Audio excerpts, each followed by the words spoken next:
আল্লাহ রাব্বুল আলামিন বলেন হুদাল লিন্নাস, আমি রব্বুল আলামিন যে কোরআনটাকে দিয়েছি এই কোরআনটা হলো মানুষদের হেদায়েতের জন্য। ইহুদি হোক, খ্রিস্টান হোক, বৌদ্ধ হোক, নাসারা হোক, কোনো বিষয় নয়।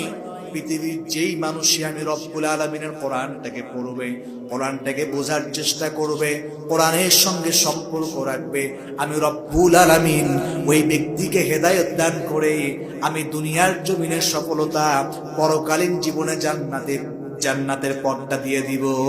সুবহানাল্লাহ পড়েন। প্রিয় উপস্থিতি, শুধু মানুষকে হেদায়েতের পথ দেখায় না, আল্লাহ রাব্বুল আলামিন বলেন ওয়াবাইয়িনাতিম মিনাল হুদা ওয়াল ফুরকান, আমি রব যেই কোরআন দিয়েছি এই কোরআন মানুষদেরকে বাইয়িনাত এবং হুদা ওয়াল ফুরকান, এই কোরআন মানুষদেরকে হেদায়েতের পথ দেখায়। কোনটা সঠিক পথ, কোনটা ভুল পথ, এটা আল্লাহ রাব্বুল আলামিনের কোরআন মানুষকে আইডেন্টিফাই করে দেয়।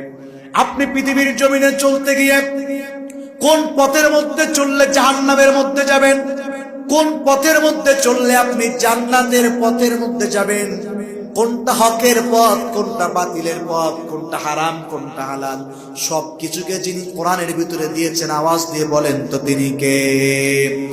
আল্লাহ রাব্বুল আলামিন সবকিছু কোরআনের ভিতরে দিয়েছেন। এই জন্য আল্লাহ তাআলা বলেন ওয়াবাইয়িনাতিম মিনাল হুদা ওয়াল ফুরকান, আমি রব যেই কোরআনটাকে দিয়েছি এই কোরআনটা শুধুমাত্র তোমরা সাজায় রাখবা, আলমারির উপরে, সুকসের উপরে রেখে দিবা। এই জন্য আমি রব তোমাদেরকে কোরআন দেই নাই।